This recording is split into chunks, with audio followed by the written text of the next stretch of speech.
All right, we're live. Hello, everyone, and welcome to this live episode of In Lay Terms. I'm your host, Peyman Askari, and I have my two good friends here with me today, and we're going to be talking about the BC elections and beyond. So, Andre, how are you doing? I'm doing fine. Thank you. Thank you for having me. No, thanks for coming back on. And Tim, you've never actually been on the show. How are you doing? I'm good down here in the Fraser Valley, and the monsoon season is about to begin. Sounds like you guys are just partying it up down there. For the benefit of the audience, Andre, could you maybe just people who didn't watch our last interview, just tell them a little bit about yourself? Well, I'm a retired, I would say, senior advisor from Quebec since 10 years. I spent 33 years in the company in many domains, and I'm also a writer since 30 years. So I write novels, plays, fairy tales, short stories, lots of satirical article, and five major essay already. So that's about it. It's a tough act to follow, Tim. What about you? What do you got for us? That's a tough act to follow. I feel much smaller now. So, about 25 years in entrepreneurial business development and support. So, incorporating a lot of the online marketing schemes, behavior psychology, and that's kind of my thing. All right. If anyone's interested, I'm just a programmer. That's all I do. Not interested. The salt begins. So we kind of agreed today we're going to be talking about there's an election coming up in BC. I guess tomorrow is the last day. Is that correct? The 19th. Yeah, and I guess we'll start with you, Tim, because Andre, you're over in Quebec. We'll get to you in a second. But what's your take on what's going to happen tomorrow? The move is people are tired of orange. It's been enough. Government overreach has overreached, and they're way past their bedtime. The blue wave is certainly coming. Personally, I think it's going to be quite close, but I expect to see a BC Conservative majority. And what's your feel of like John Rustad, the party? Is it a positive feel? I think what we have is a company that is a phoenix experience of sort. So, having been very, very quickly brought back to life, really from the dead in about a year and a half, the grassroots effort, the people on the ground that have really been making it's what's happening with people in the small communities coming together to support a party that has struggled in the past and unifying it, providing the funding, providing the labor, the volunteer work, has, much to the media's distaste, pushed politics of a conservative line into the forefront. So it's a phenomena in the sense that it's a people's movement without really being a popular movement, because being blue is only now becoming popular again. I'm noticing. I did follow the election quite closely, but I also followed the attacks against the BC Conservative Party, and it's usually they're trying to label it as like extremist far right. I don't know, Andre. Are you like? Do you see any of this from over there? Or what does Quebec think of BC? Well, until a couple of months ago, I think I would not have known that there was an election. You know, the big difference between the English part of Canada and the French part of Canada, which is Quebec, but also I would say you have a French community in Manitoba and in New Brunswick. So I would say there's a lot of people here who do not understand, I would say, the English politics. So what I would what I would say is that Timothy mentioned the fact that the political agenda is moving right with the BC Conservative, and the interesting part is, like he said, that maybe the party was not very popular 1 years ago, and I see that now it is shifting. In Quebec, it is not the same thing because we have a conservative party in Quebec, but they're making now 12, 13%, and it's a new party. It was I'm not even sure if it is affiliated with the federal conservative party. Do we have social democrat in Quebec? No, they always paint Quebec as a social democratic province. We have the Parti québécois, Coalition Avenir Québec, which are I would say, and the Liberal Party of Quebec. So I would say, from the perspective in Quebec, I see also the political agenda moving to the right side of the spectrum. But how will it? What we will see in the polls? The election is tomorrow. Maybe Tim can explain. Will the Conservative win a majority? Because we always in a feeling that a majority government would be more suitable to govern a province or even a country. We think about the Conservative Party of Canada now, so they will win a super majority. So what will they do? So that would be my question, because the perspective, there's a lot of Quebecers who don't understand or are not interested in the rest of Canada. Sadly, and it is difficult because this is, I would say, separates us. We have common interests. We live in a country. How come we are not informed? This is a political problem from my point of view. By the way, Tim, Andre, if any of you want to cut me off, that's fine. I'm the guy in the middle here. But one thing that came to mind, do you guys remember when Manitoba went NDP, correct? Mm-hmm. So I got the sense that the right, so like the Conservatives, they were just heartbroken. Kind of like how when Olivia Chow became mayor of Toronto, the right was really upset. Are we seeing the same thing here with BC, but people on the left are upset? I don't know. Tim, do you? Could you rephrase the question? We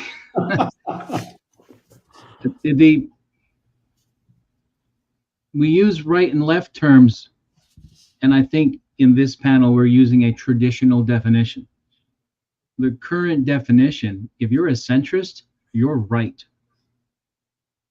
So the fulcrum itself has moved.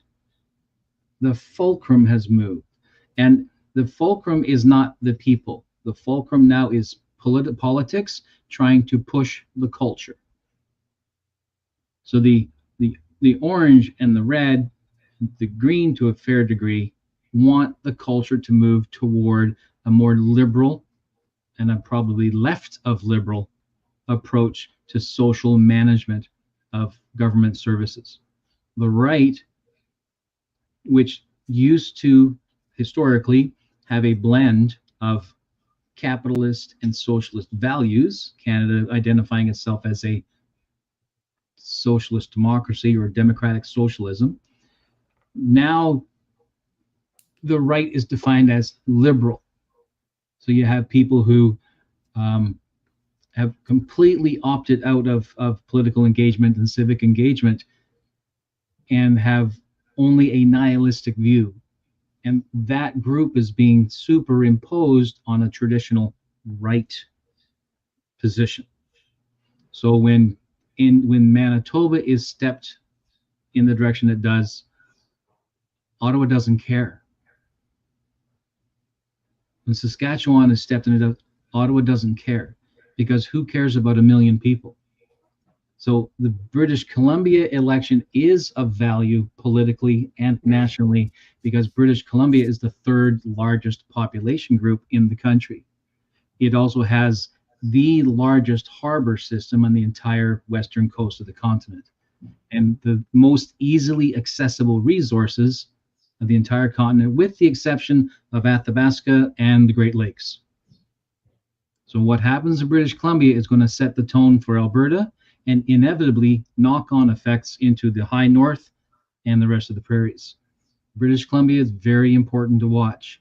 As the BC Conservatives win, which I expect to do, but they won't win by a high margin, but they will have the majority, and that's my prediction. Big Blue, Poilievre and his group, are going to come in and say, you're blue with us, now let's get this job done. And so that is what I think will politically happen, in which case anybody who's orange, certainly those who are red, there will be retribution, and it'll be social. So I don't know, Andre, what do you think? From what I'm hearing, Tim, is basically like the carbon tax. They've made this a big issue in BC with the BC Conservatives. They're saying "axe the tax," which is the same slogan the federal Conservatives use. What do you think? Mm-hmm. Well, they are conservative. So, and I agree with Tim. I think it will be what they call a barometer election. We think about the American election. You have some swing states or states that will make the president, like Pennsylvania. So I think that people will look at BC like a barometer. They will say, okay, we're shifting to the right in terms of values. Conservative will be in. And I have the feeling that Timothy mentioned the fact that the third biggest population in Canada, you have Ontario and Quebec. So my feeling is that it will affect the election, the future election in Ontario and in Quebec, and the future election in Quebec is in 2026. And the Coalition Avenir Québec, which I would say they say that they are center right, but me, I consider them like they are neoliberal. They're not center right. They're I would say they're like the liberals in Ottawa right now. So I have the feeling, and they're losing now. They're losing. They're at 25%, and the Parti Québécois, which is supposed to be the nationalist party, is at 33, 34%. So it is shifting. So it will have an effect. Will this election have an effect on Ontario, the Conservative, with Doug Ford? I don't know because I think the vote is starting to be split in Ontario. A lot of people are angry about not only the carbon tax, but the way the government is pushing for the Agenda 2030. So see it. And I think people are starting to feel it with housing, with immigration also. We see it everywhere. We see it. The immigration is not the same in BC that it is in Manitoba or in Ontario or in Quebec or even in the Maritimes province, but it's still have a very big impact, and the conservative value are starting to grow up. Of course, most people will try to paint this as, like you said, Peyman, far right. Maybe we should define what is far right. If we have a strong value, I'm sorry, they will paint me as far right because, but those are categories. We should not put people into categories. I would say that we will see tomorrow what will happen with British Columbia, and it will be very interesting to see after how the political barometer will shift. Mm-hmm. Yeah, I'm imagining that on social media there's gonna be a lot of people freaking out if there's a majority win. Good afternoon, Prairie, the lovely Miss Prairie. She always watches my episodes. Prairie, if you have any questions for us, just put it in the comments. I'll ask the guests. Tim, let's go to you. I mentioned the axe to tax thing. How much, if the Conservatives, the BC Conservatives, get in with the majority, are we going to finally see an end to the tyranny of Guilbeault? Is it the whole house of cards going to come crashing down? If the British Columbia Conservative Party takes a majority in the legislature, there will be a house of cards event in the bureaucratic layer.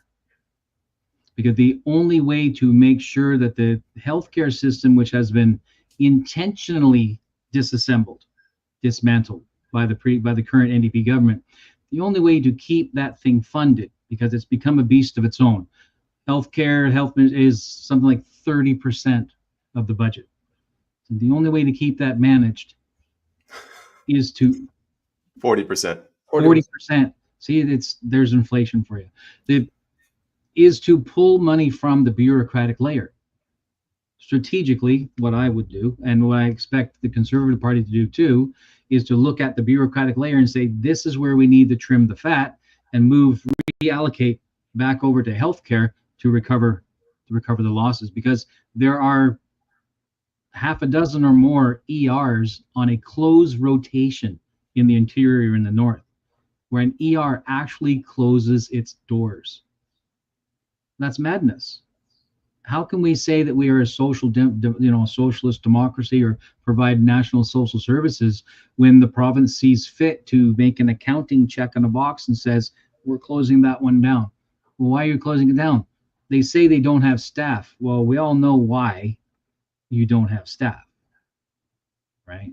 And a bed in hospital terms is an accounting language. It means a lot, LOT, as in manufacturing. A bed is equal to what it costs to put a body in that bed and care for that body on a daily basis. So that's an accounting allocation. They know how much that is. So when a hospital says, well, we closed 5 beds, that's an accounting decision. So I'm extrapolating, but when a hospital says we're closing the ER, that's an accounting decision.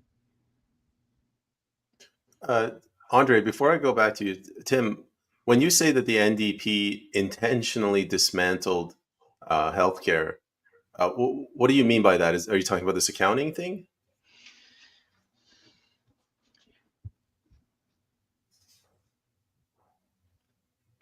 Between 2020 and 2023, the messaging around, say, frontline workers went from heroes to zeros for those who, as more information became available to the general public, decided they were not going to bend the knee to the overreach that would through the medical systems, through Minister Dix and Bonnie Henry. And that this overreach resulted in a loss of employees who were either told to leave or left of their own volition. This gap has never been properly filled. So when you don't have the staff, other services will suffer. So this is a cascading effect. And Andre, is this a similar thing happening in Quebec, or do you guys actually have functional healthcare? No, there's no functional healthcare nowhere in Canada. And what Tim is mentioning is very important. The fact that it is accounting management. Don't forget that François Legault, who's Prime Minister of Quebec, is an accountant.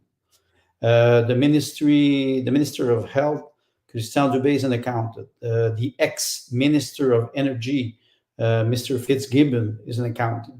So they are acting like that in Quebec since the election of the Coalition Avenir Québec, and they are always pushing the same agenda. And now I think I understand what Timothy was referring to. They speak as a social democrat, but they apply a neoliberal policies. So we see it. You were mentioning payment 40% of the budget for healthcare in BC. It is 50% in Quebec. Wow. And what Timothy was referring to, there was a big scandal this week or last week. The Minister of Health, Christian Dubé, said, okay, because I think it is 700,000 people in Quebec who don't have a family doctor. And he declared this on the Radio Canada or CBC. He said, okay, people who are healthy will not have a family doctor. And you say, wait, you will strip out John to address Paul. It was a big scandal. And after that, he backtracked and he said, no, we will not remove people if they have a family doctor. We will not take their family doctors away. So we have the same problem everywhere. We have bureaucracy is rising exponentially on the federal budget and in every provinces. So what do we have? We have, I would say, bureaucrats who are in competition with each other in a budget. Every year they try to promote and they try to justify their expense. And they will try to win because they protect their own interests, their own department. So instead of having people who are working for bureaucrats that are working for people, like to be able to justify the budget, like Timothy said, an accounting decision will be you will close an emergency room. Why you do that? And in far region, they have problem recruiting nurses and doctors. Doctors now are getting out, and I talk about the healthcare system. They're getting out of the public system, and you see the same movement with education. We see it, and it is quite disturbing because I would say the three main issues of a government usually it is healthcare, education, and economy. So why all those three indicators are falling? And it is not only in Quebec. It is, we see it. Tim explained it very well in BC, and we see it everywhere. So I think the political, I would say, expectation will shift right, uh, and try to deflate the bureaucracy in every government, whether it is provincial or federal. Uh, Trent Dabbs, he writes, the hospital staff doesn't want to work in the middle of nowhere and they get paid less than the big cities. So It's it might true. also be a free market issue. Go ahead, Yes, Tim. and that's true, and it's a very reasonable statement to make. Um, Once upon a time, if you went to an undesirable place, you were compensated for that extra effort. Andre mentioned the um, Quebec government fielding the idea that if you are determined to be healthy, then you are not going to have a GP. And I'm seeing the same language, almost word for word, here in BC yesterday on our social media. So that means bureaucracies are cross communicated. Can you elaborate on that? What was the language that was So used, the and by language what? was, and I'm paraphrasing, if you are determined that you are healthy, then you will not require a GP.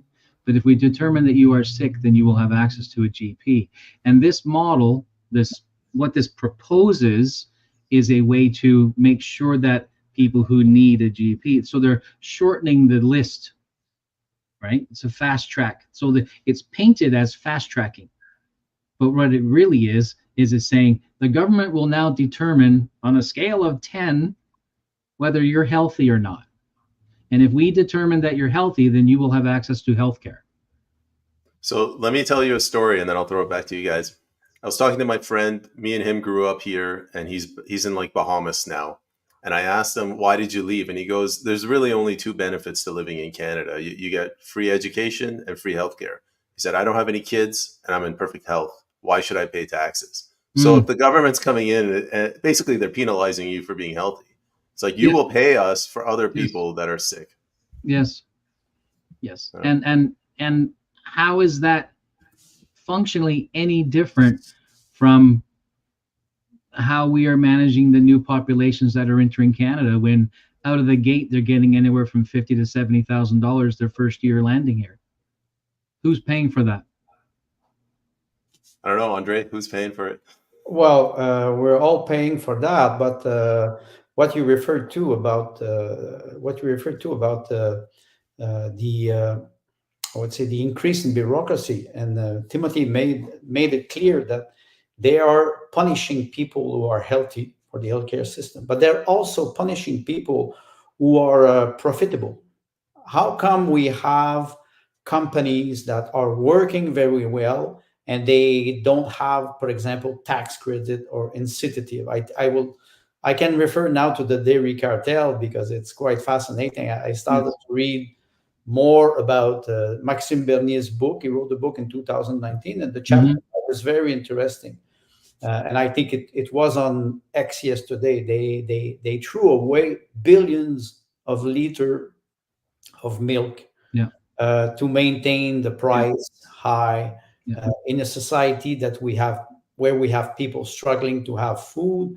Yeah. It's quite shocking. That's the first point. The second point is penalizing people, but not only that, rewarding people who are not competent. And we see it. And Timothy mentioned that they have the same policy. Let's not forget that during pandemic, all provinces, I will just talk about Canada, but it was worldwide, all policies were according to, I would say, McKinsey governance.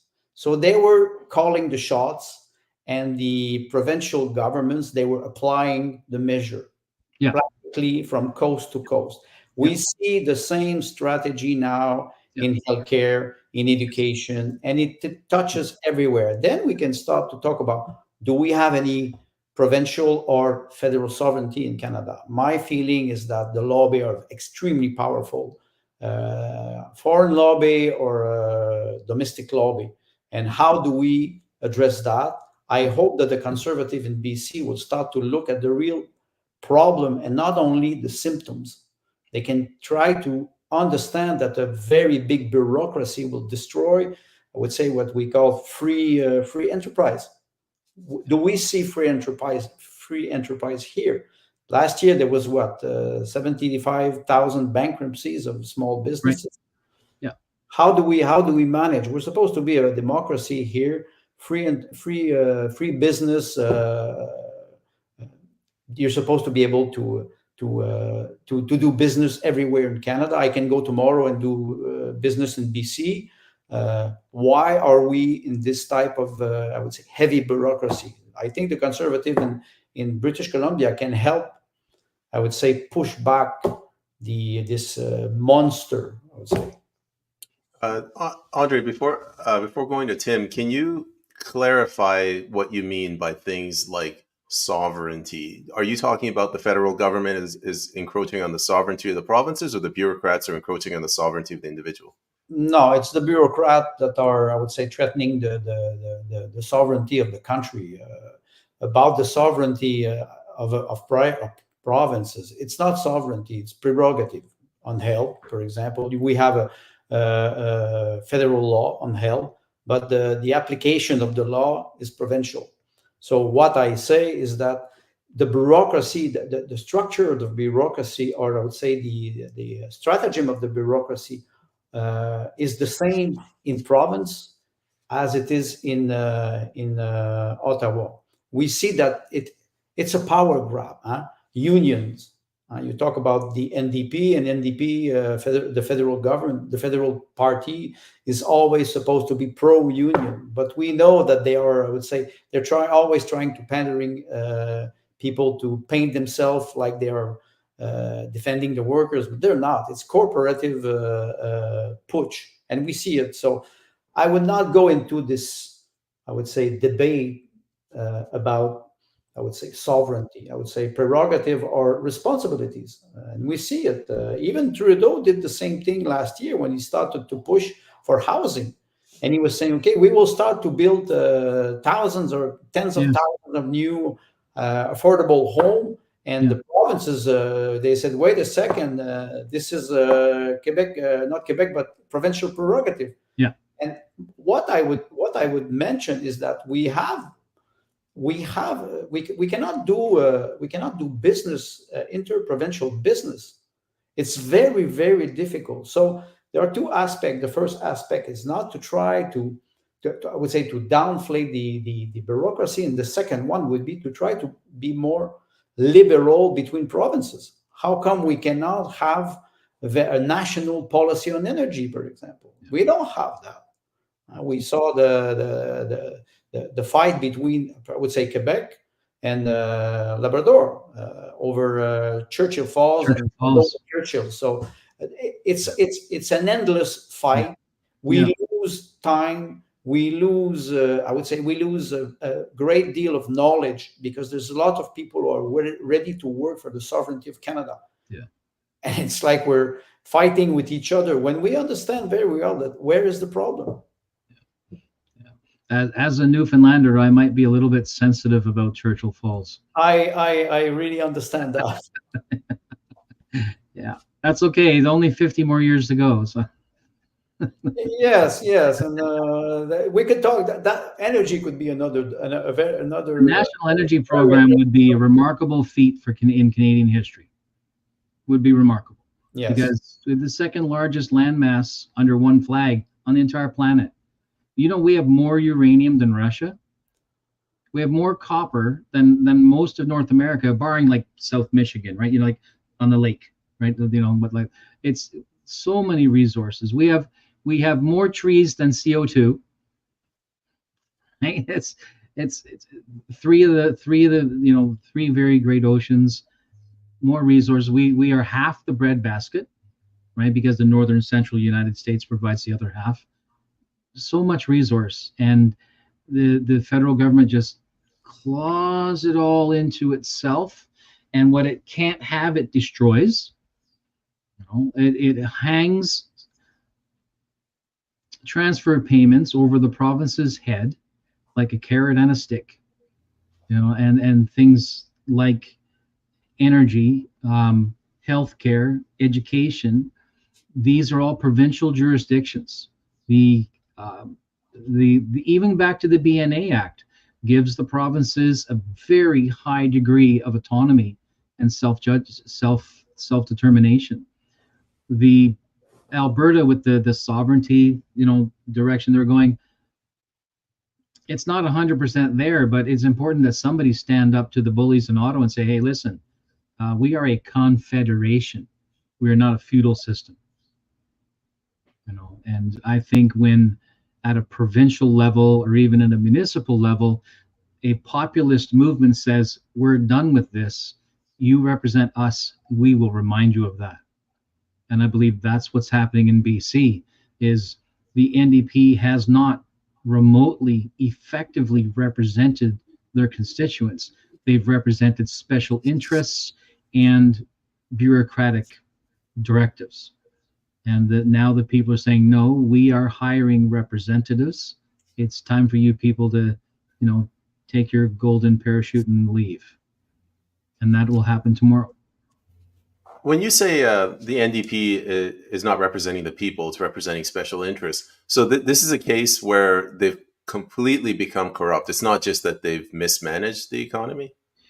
My son has an interesting term. He calls it managed incompetence. Right. So you look at 50s Russia, not necessarily in the larger centers, but out in the more breadbasket areas, out in the more not totally rural, but also where the municipalities or the bureaucratic layer or the sheriff or the fire department, whatever authority systems were built in those towns, were given just enough mandate, just enough financial incentive, just enough authority to be able to tell Moscow, we delivered what you said, what you told us to deliver. And beyond that, if people slip through the cracks or projects started and 10 years later were still incomplete, it didn't matter. And Bolshevism is satisfied with that. A socialist push is satisfied with what does it say? The appearance of the relationship, but the lack of evidence. And that's what we're seeing here is they say that they're putting money into healthcare, or they say that they're putting money into like senior programs, whatnot. The truth of the matter is they are not, because what they're giving with one hand, they're taking with the other. And the NDP has done that, and they've been doing it for both terms, pandering after special interests and forcing this new language, forcing a new paradigm on people who have very flatly said, this is not the direction we want to go. So the election this year is going to be the people saying, this is the direction we want to go. And if you won't take us or lead us in that direction, we will hire those who will.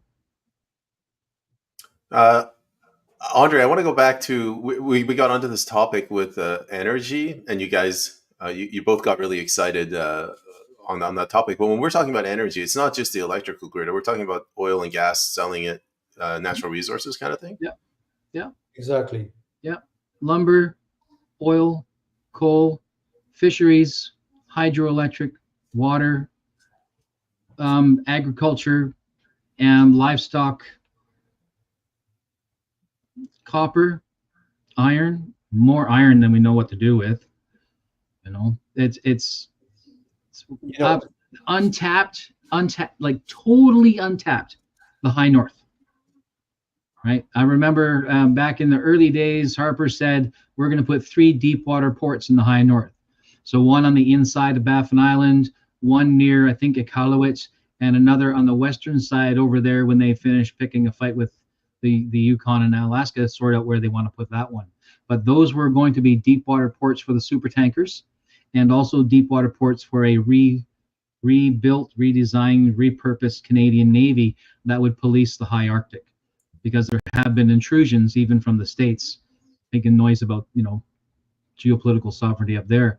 We have more resources than we know what to do with, but the federal government can't make up their mind what they can't have, they squash. Let me jump in. Andre, I want to ask you. So he said the federal, Tim is painting a picture, you were painting this too, where the federal government is preventing us from, achieving our full potential. is this the federal government, or is it also the activists and the NGOs and, I don't know, U.S. and foreign lobbies? Yes, yes, you mentioned this is a good point. The foreign lobby, but also the activists and the NGOs. And I will go back to what Tim was saying. He was talking about lumber.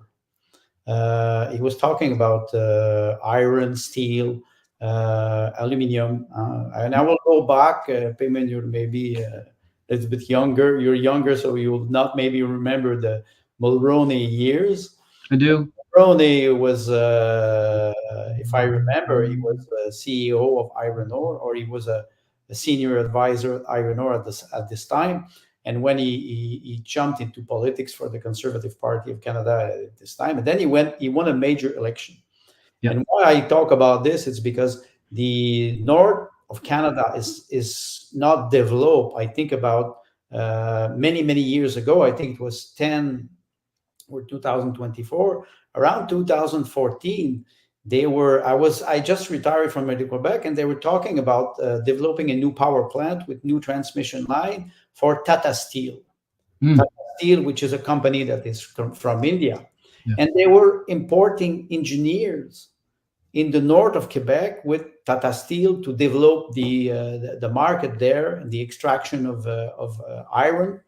And the government in Quebec was ready to develop the High James Bay. There was two power plants that were supposed to be developed with a transmission line, especially for Tata. And they dropped out, I think, in 2019, just a little bit before the pandemic. And it is quite interesting because you see that there's a lot of lobbies that are pushing the government, either provincial, I would not say federal, because the energy is a provincial prerogative. You have a law, a federal law, but it is applied differently in every provinces. So they arrive and they start to lobby the provincial government so they can have subsidies. We see it now in Quebec with Nordvolt. Nordvolt, Swedish companies, practically bankrupt, and now last year the government wanted to inject $7 billion of public money into it, and now it's starting to be a scandal. And we know how the EV sector is falling down. So it's quite fascinating. First of all, I would say they don't have a vision for Canada. They don't have an energy vision. I agree with Tim. This country is one of the richest country on the planet. I think we have the fourth biggest stock of gas on the planet after, I think it is Algeria. There's Russia is not the first. I think Russia is the third, and it's not Saudi Arabia. And I will not talk about Israel and the Mediterranean Sea, because there's a big stock there. Yeah. But in Canada, and I would say in Quebec, north of Quebec, in Saguenay, it's incredible. They wanted many years ago. They want to have a harbor with a super tanker for liquid natural gas, and Quebec refused that. It wasn't the Liberal Party of Quebec was doing it at the time, and then when the Coalition Avenir Quebec arrived, they scrapped the project. I would say for environmental issue, you can understand that the Saguenay Fjord, there's a lot of whales, and you have to protect this.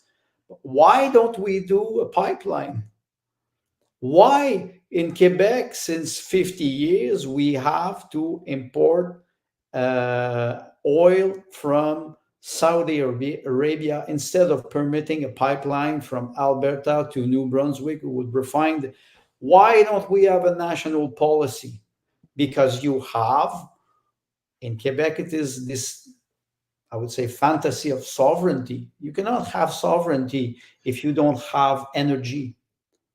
It doesn't work. Yeah. So we have to develop that. Maybe, I hope, I don't know if it will happen, but the Conservative Party on the at the federal level will win a big majority. How will we implement that? We cannot be a developed country if we don't have energy. So I would say we have to talk to each other and not always fight about, I would say, provincial prerogative. That would be, I think, it would be more very a positive way to see the future. Jim, Andre said something I thought kind of was pretty profound.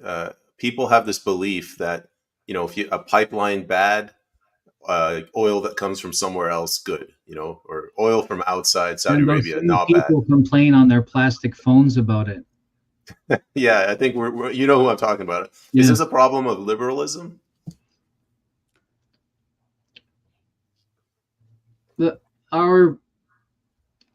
Our cultural education, probably more so than actual technical education, our cultural education has taught us that the man is bad. And so, like, I'm Generation X, and in the 80s, despite coming out of the recession, we had a pretty bourgeois lifestyle, right? We were pretty comfortable. And the drawback is a comfortable generation breeds children who are even more comfortable. Right? And so what motivates us outside of physical conflict is going to be emotional conflict. So then psychologically, if I want to motivate an entire generation, I'm going to find out what triggers them psychologically. And what triggers them is abuse, particularly abuse against my perceived standing in my economic structure or my in group or whatnot. And if I, as a 20-year-old, 30-year-old, 40-year-old, feel that the man is oppressing me, and I'm of a group that wants to manipulate that, and I have national control of the media, CBC, CTV, then I can re-educate a people culturally. So then the word liberal becomes meaningless. Sorry about that if you heard my dog in the background. Yeah, that's okay. So yeah, so we use traditional language. The drawback is we're trying to use traditional language in a what's the word? An Ingsoc dictionary world, right? Where in the novel 1984, they were completely rewriting the dictionary, and every edition was fewer words. And that's the world the world that's culturally educating us today. So we say liberal. What does that mean? And we have young people that I think are going to turn the tide. I think they've heard enough of my generation, because it's my generation that's out there making these ridiculous mandates. It's my generation out there that's saying, well, we're not going to call it a tax. It's not a tax. It's a levy, right? Or it's a fee, or it's carbon tax because carbon bad, right? Or it's GST. It's only going on goods and services, but only some of them, but then it ends up going on everything. Harmonized tax because it's simple. No, that means you're just doing it to everything. And so this language is passed on, and because the traditionalists in our generation haven't taken the time, because ultimately it's on the parents, haven't taken the time to say, when you go out into the world and you hear this language, this is what it means. Don't let them trigger you emotionally. I think sovereignty starts with the individual, and that doesn't make me a libertarian, right? What would I do? I would end lobbies, flat out. I'd say, if you're not a citizen, you don't get to lobby, because the government's not hired to represent the tobacco company, right? The concepts of sovereignty, I would say we respect the Canadian Constitution and the authority jurisdictions that are given to the individual provinces so that they can maintain autonomy, not necessarily sovereignty, autonomy, so that we have national programs like an energy program that would unify the nation, and then that would be sovereign. Right? So what's interesting is for all the Anglos' complaint about Quebec's very pro francophone centric programs over the decades, it might be the one thing that saves them.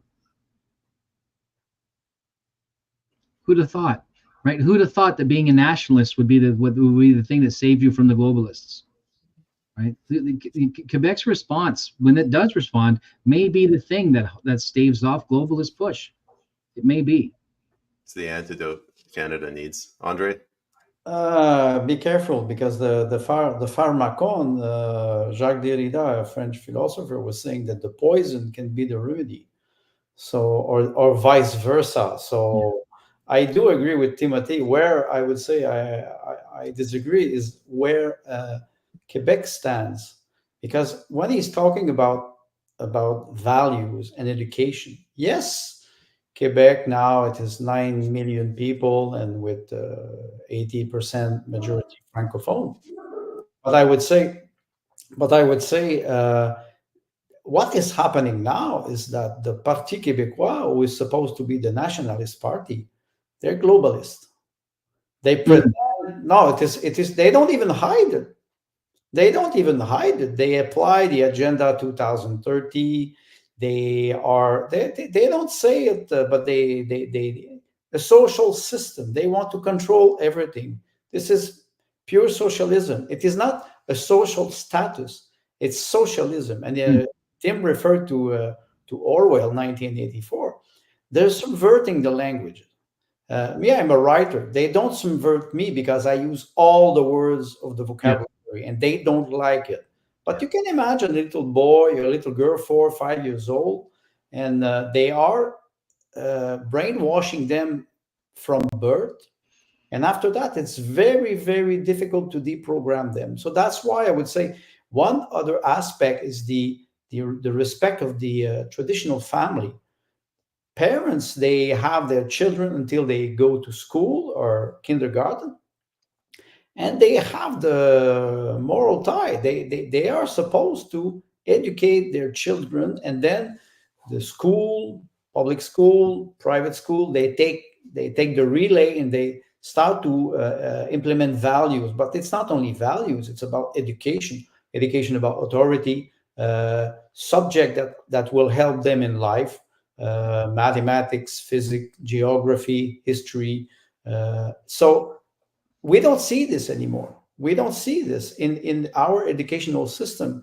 What we see is ideologies. We see it everywhere, and this is it's very dangerous because you will create a generation of young people who will, when they will wake up, and if they wake up, they will be extremely angry. And how do you canalize the angriness of young generation? It can go through, I will not say a civil war, but conflicts.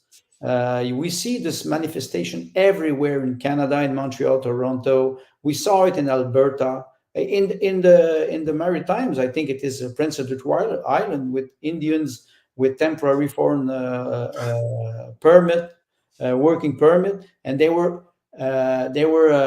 asking for citizenship. So wait a second, the citizenship in Canada, it's not a lottery. So you have to follow a process. First of all, with the multiculturalism of Pierre Trudeau, we see we're in it now.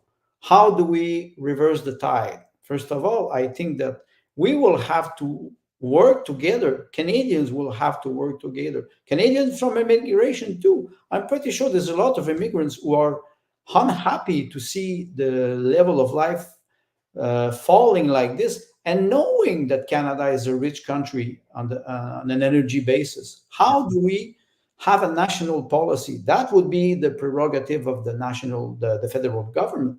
Yeah. They're not doing it. So it falls back on the shoulders of provinces, and province they try to I would say to implement programs which they are responsible for, but they don't have the leverage. So they're always stuck. We have a 1.6 trillion dollar federal debt, and I'm not talking about the provincial debt. Hmm. This is quite. It's I think it is now 125% of the GDP. So how do we get out of that? We saw the increase in interest rate and the boom in housing. The price is incredible. So Yeah. we need national policies, and we also have to think about our system. How do we how do we avoid to pervert our new generation? They will be in power tomorrow. Yes. I agree with Timothy. It will not be a pleasant place if people are not prepared for, I would say, free entrepreneurship. That's the main thing. They have to, first of all, they have to work. They have to enjoy. They have to have, Yes. say, incitative to be a free entrepreneur. This is not what we're seeing now. I want to jump in. I want to talk about this issue of education. You mentioned the debt. I'd like to point out that 80% of our debt is accrued interest. So only 20% of it is principal. 80%. That's ridiculous. That's like, you take out a $20 loan to pay for a hamburger, and then you have to pay back $80 of interest on it. And interest doesn't even exist. Yeah, that's a whole nother topic. On the issue of education, Tim, I want to go to you. We have the National Citizens Inquiry. It's in Vancouver yesterday, today, and tomorrow, and they're specifically focusing on children. Mm-hmm. And they put out some insanely alarming statistics. Like they go to a school, like a public school, and they poll the students, and 40% of them identify as gender fluid. That, to me, that's like 40%. They pick which hand is right given the time of the day. So, Tim, how did this come about in your mind? Like, where did this start? That generation are just prior to the point of crisis in the rat utopia. Break that down for us. So the point of crisis in the rat utopia is where their actual behavior has withdrawn from reproductive behavior. Is as if the genetic switch said, we are at max capacity. We're no longer interested in making babies. Not because we can't, but we're just no longer interested. And it's almost as if it is a genetic mechanism. And we see the decline. Well, the decline in human population has been going on for 40 years or so. I mean, Iran's rapid decline is astonishing. As an example, you take a very traditional mind toward family values and whatnot, and then you introduce Western population control, and Iran goes from 6.5 to 1.2 in 40 years. It's astonishing. The West has been suffering from this for quite a long time. And you take these children, gender fluid, by the time they get halfway through puberty, they'll decide what they like.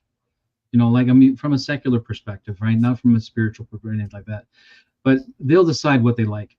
But the question will be, will they be capable of stable enough relationships to raise the next generation?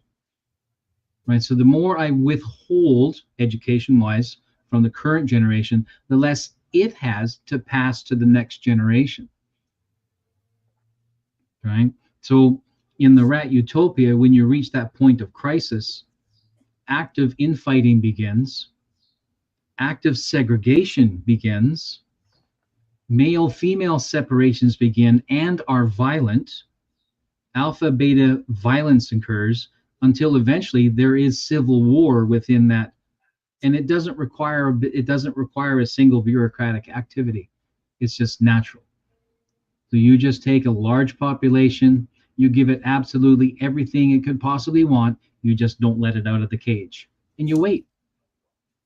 And that's what we're watching. So you take the SOGI programs and these gender identification programs, you completely wall the parent out of the process, and you do it legally. Bill C4 will punish a parent who tries to have a conversation with a child who's curious about whether they're an innie or an outie, right?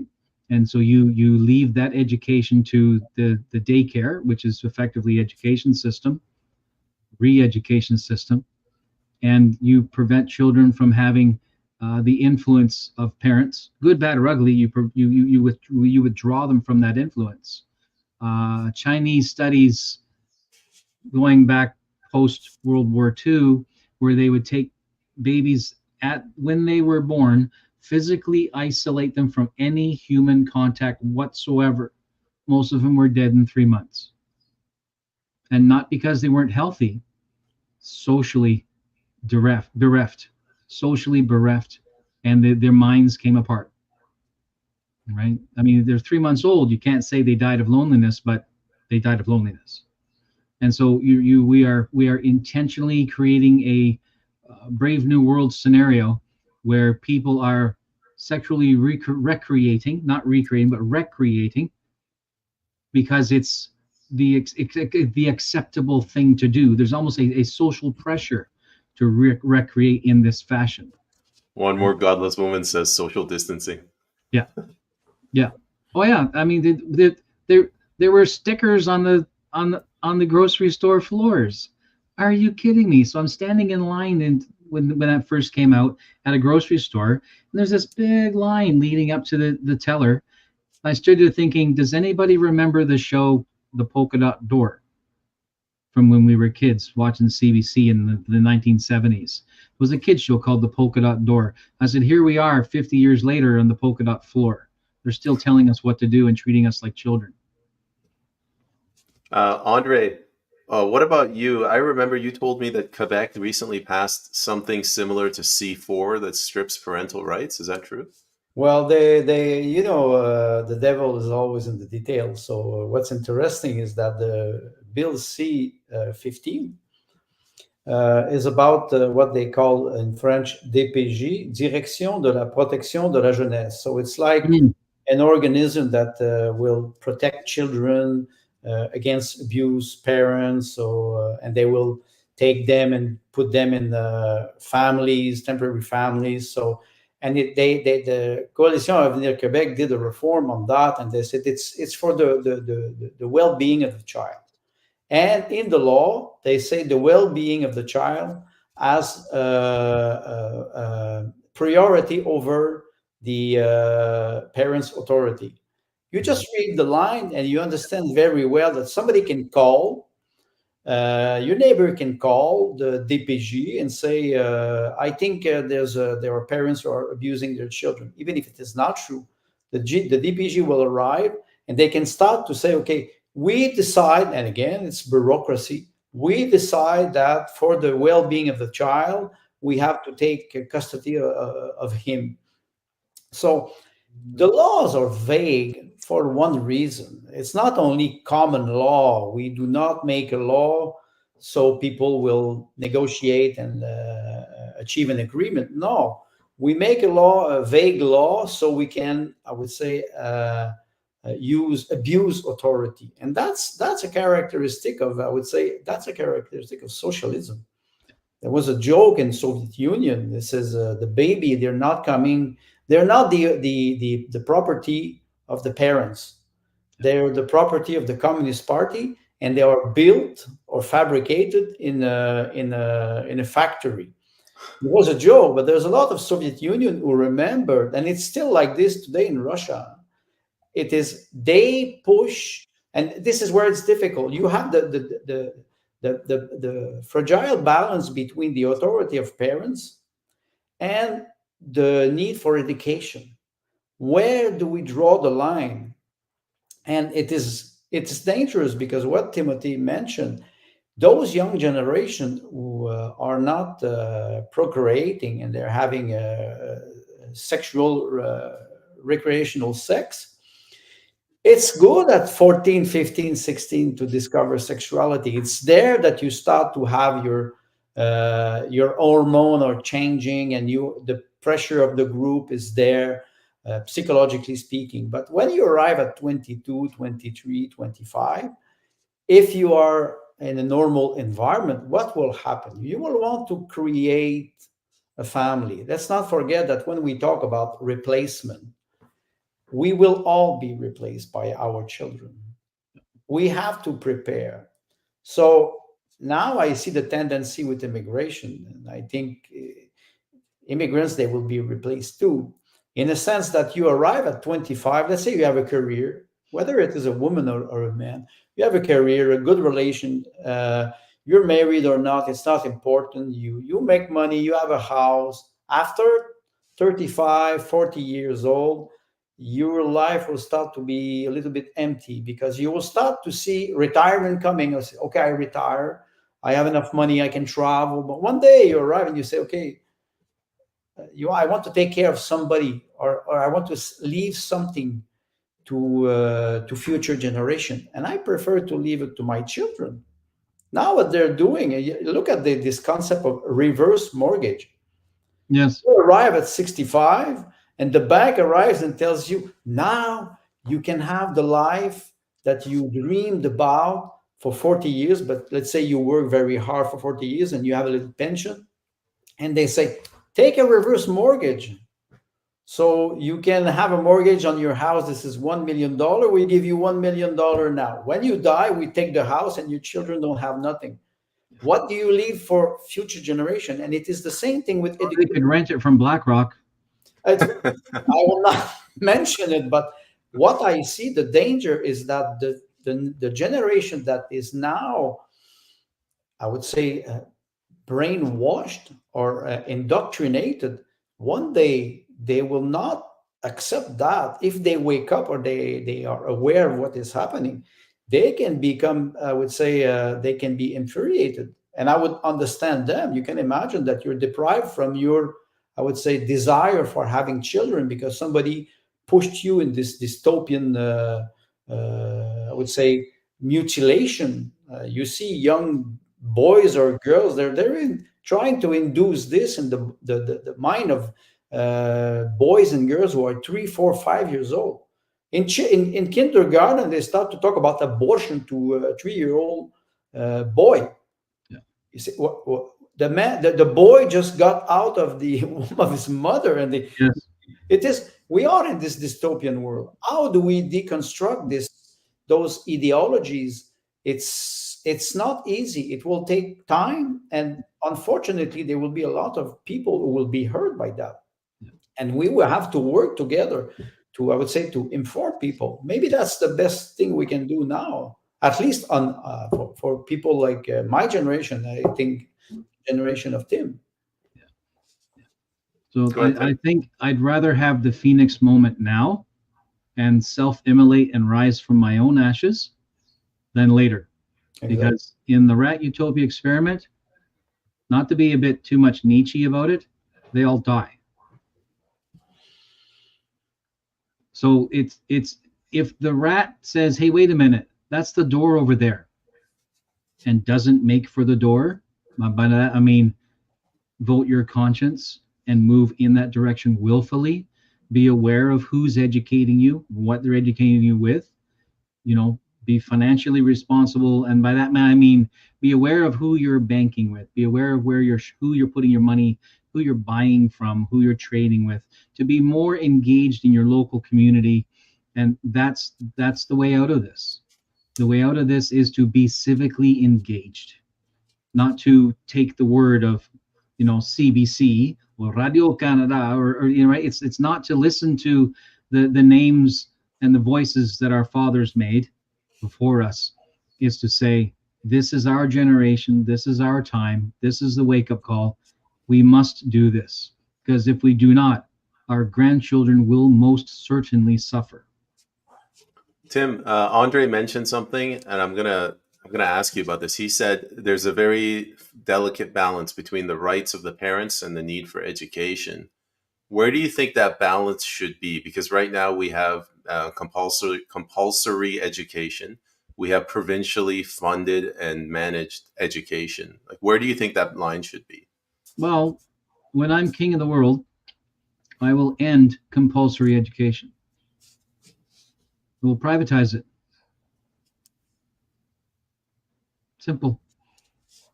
The parent is responsible. Do as you see fit. You want your child to be raised, unable to do anything worth calling algebra, then that's fine. That's between you and your child, right? In my opinion, the government is an administrative body. It is not my dad. I can say toward what Tim just said, I would say the business approach of a government is important, but there's also the philosophical approach, which means the image of the father. a patriarchal society, the image of the father. Now we have this, sorry about the expression, the white supremacist, or the, I Yeah. would say, the toxic masculinity, and we try to paint the male in one position. I would say, where is the balance? Because the father, if it's the welfare state, I wrote in one of my essay, the Hmm. welfare state, now it is farewell state. It has transformed, it's gone. So what is happening? We need authority. The image of the father is a symbol. It's a symbol, and it's the symbol of authority.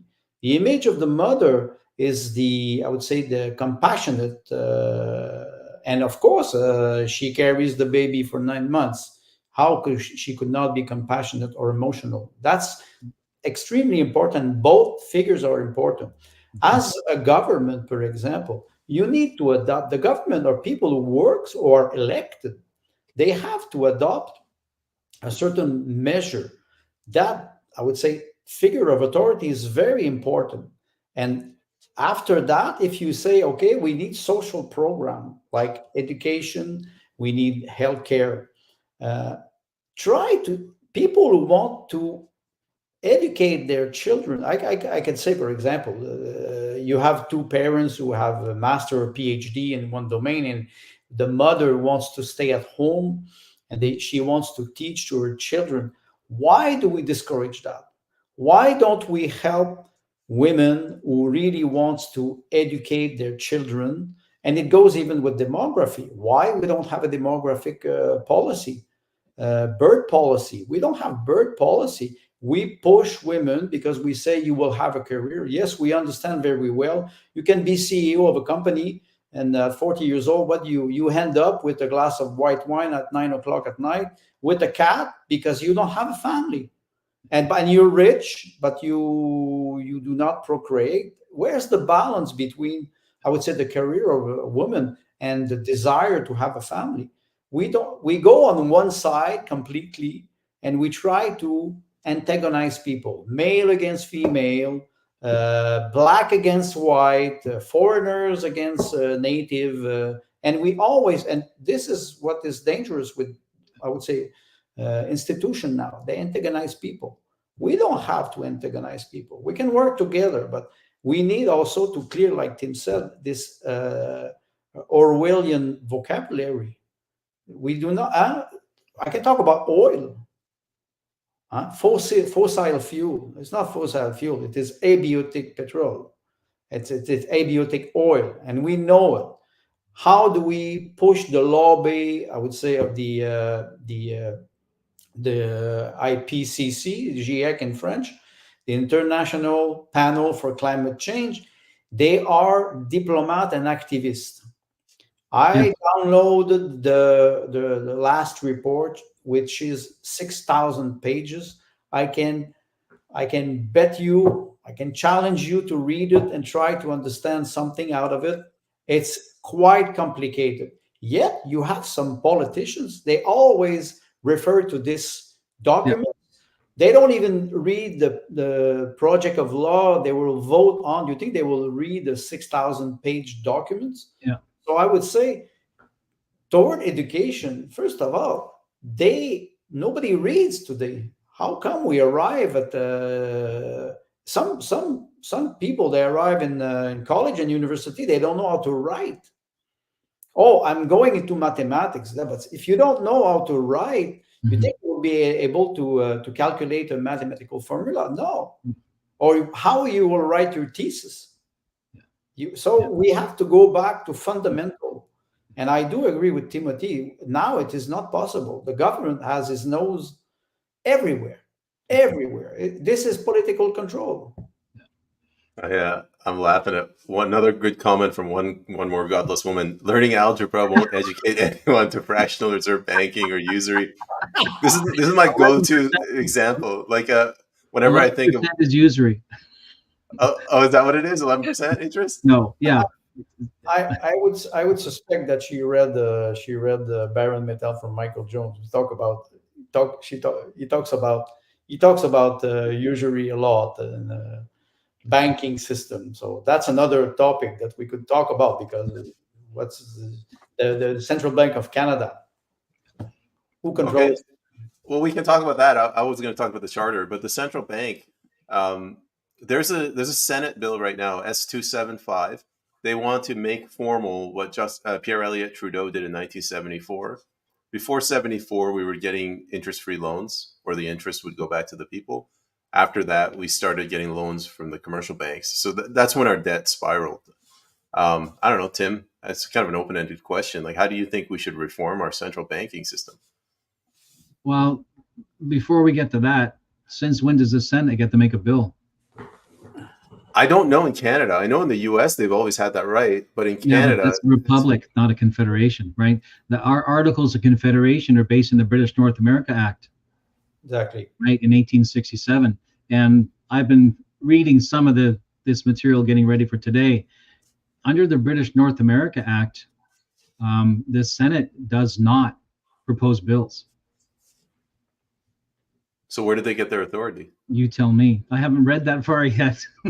I mean, the only thing I can think of is So the when did that 82. happen, right? So the thing is, this speaks back to some of the stuff Andre mentioned. Bread and circuses, paname circenses, right? So the process of dividing groups and causing white and whatever other, right, and the socioeconomic divisions and geographical, creating all these divisions is and we see this in social media a lot. Somebody says, well, this is distracting us from what they're really doing, but nobody's been able to really identify what they're really doing, because there's so many layers of distraction, and we all sit on social media or whatnot and talking about the social distractions as opposed to going back to the precedental act, right? So you mentioned talking about Bank of Canada and this reform for Bank of Canada, and while that may be pertinent, why is the Senate pressing for this? Follow the money is the answer, right? Who or in the Senate will benefit financially, relationally, career-wise, golden parachute, whatever, because they push this bill through? Because as far as I'm concerned, the International Monetary Fund, which is their daddy of the whole system, the Federal Reserve, Bank of Canada, other agencies similar to that, are a lobby. Mm. And we need to treat them like a hostile witness in the court, right? So what am I interested in? The reform of the Bank of Canada? Well, first off, I would extract the Bank of Canada from any and all Federal Reserve relationships. Period. I would write down all debt. Just write it down. Be done with it. And interest is imaginary. Like you said, the interest should be paid back to the citizens. We know that won't happen because it can't. So you write it off, right? To reform means to reform. There's in the book of Jeremiah, the prophet is taken down to watch the potter, and he says, look at the potter as he's forming this of his own design and from his own mind and what he would like to the pottery to become. And then while the pottery is working on it, it becomes marred, right? Marred in his hand is the phrase. And the potter stops, looks at it, mushes it all back down to a lump, and starts again. And the question is, are we prepared to do that? And the answer is most of us are not. We're prepared to just spin the wheel a little more and try to fashion out that error, that little thumb mark, and then keep going. But the problem is that it's already there. Another idea is the goblet is clean on the outside but dirty on the inside, right? Now we hear stuff like conversations about America with draining the swamp.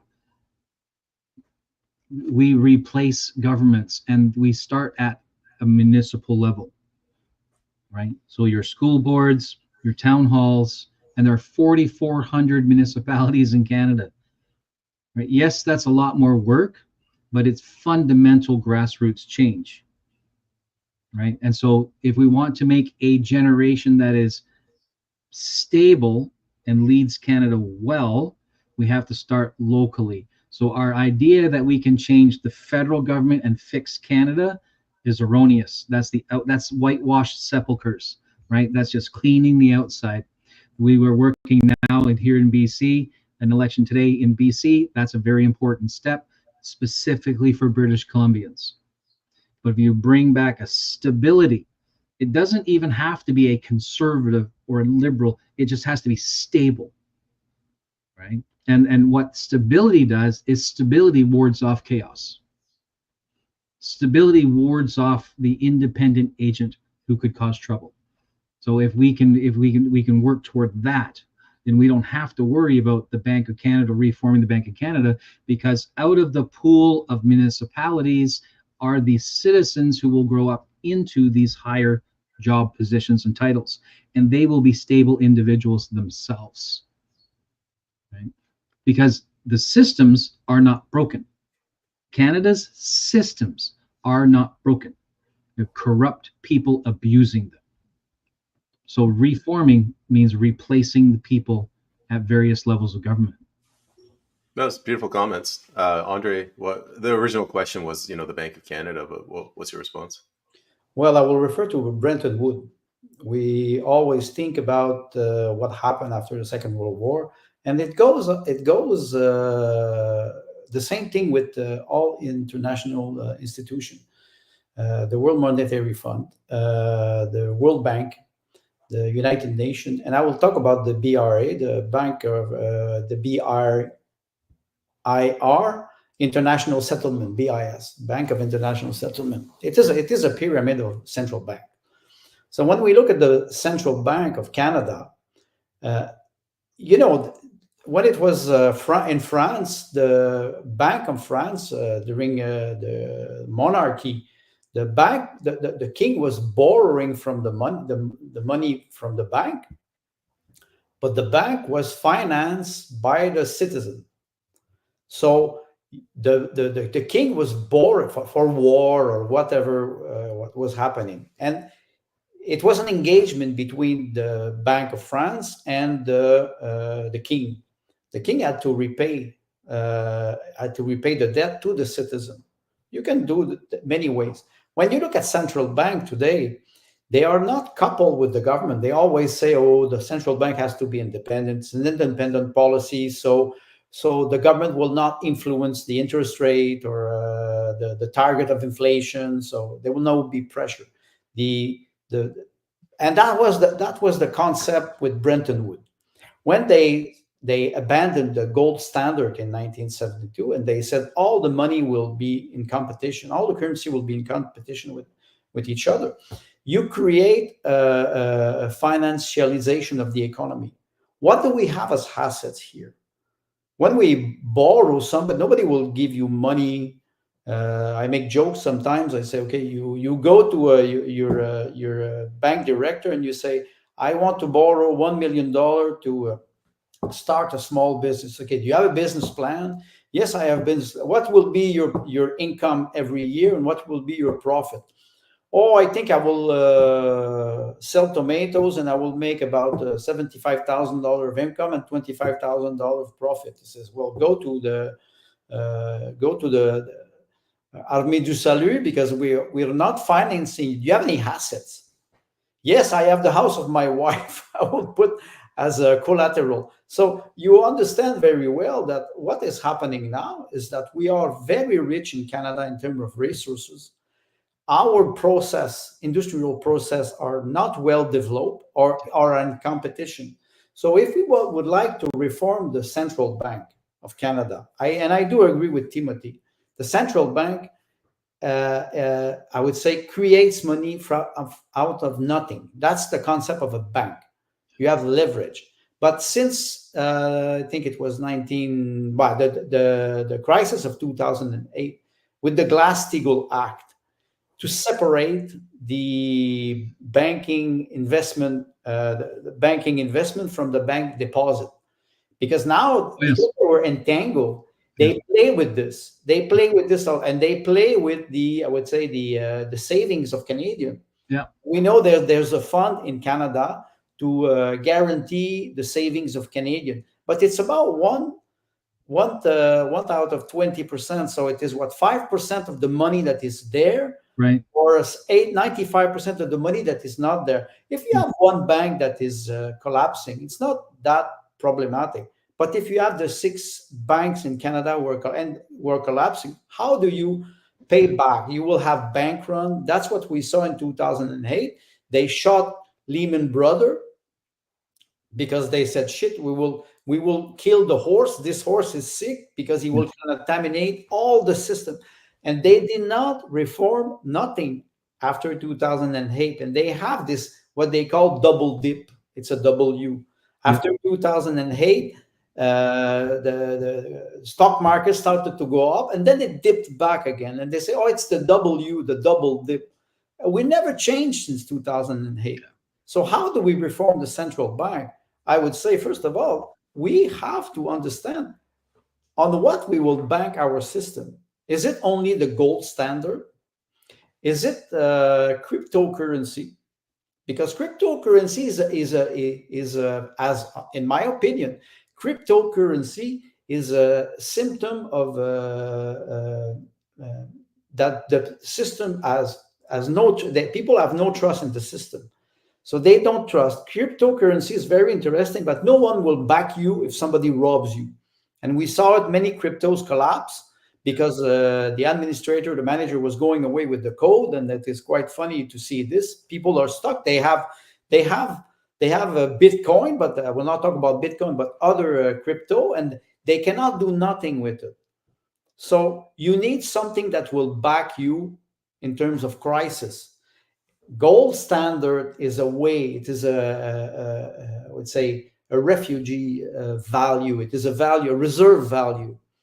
And if you have a cryptocurrency, digital money, and not central bank digital currency, which would be total control, you would have to back this with assets, industrial process, companies that make profit, and they hire people.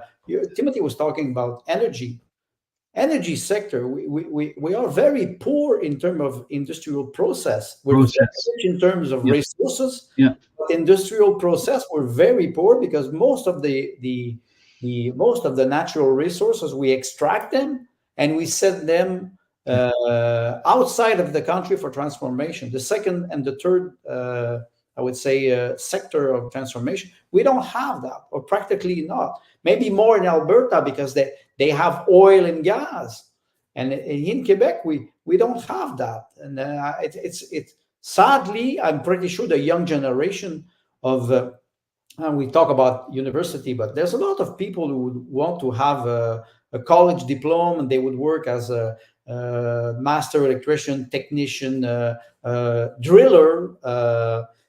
You have a lot of possibilities for everybody. It's not everybody who will go and do a PhD in university. So how we develop that? We need a national vision of Canada, and that's what we don't have. Politics today, they always aim at short term, and that's why, you know why? Because it's like that, this theory of public interest. They work for their own interest. What Tim was referring to, they work for their own interest. So they will push one bill because it would be good for the career, it would be good for their income or their pension. We see it now. So I think we have reforming the central bank will be reforming our moral code. How do we elect or name people that are reliable morally? They will work for the common good. That's not easy. I just wanted to go ahead. Criminal and civil accountability and enforcement of the same. That if you're in an administrative, bureaucratic, or governmental job and you knowingly commit a crime, you face the result. Exactly. You face the system of justice, and it is not long, and you do not get to escape it. And you sign on to it when you say, I want to enter into this realm. And you understand that. And you are fairly compensated because there is a degree of risk, and you do what you can as a people to remove outside influence from your representatives. The idea of the lobby pressure, extra governmental or extra outside of the nation of Canada, right? Extra national pressure. The citizens' responsibility to prevent these other pressures from applying onto their elected representatives.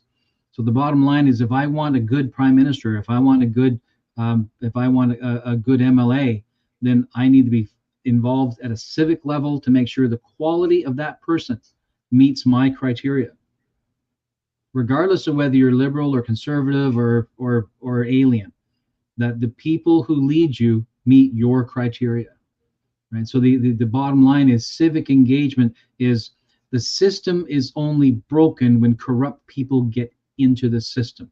We are the gatekeeper. So I go out and I cast my vote. That's my gate. I am the gatekeeper.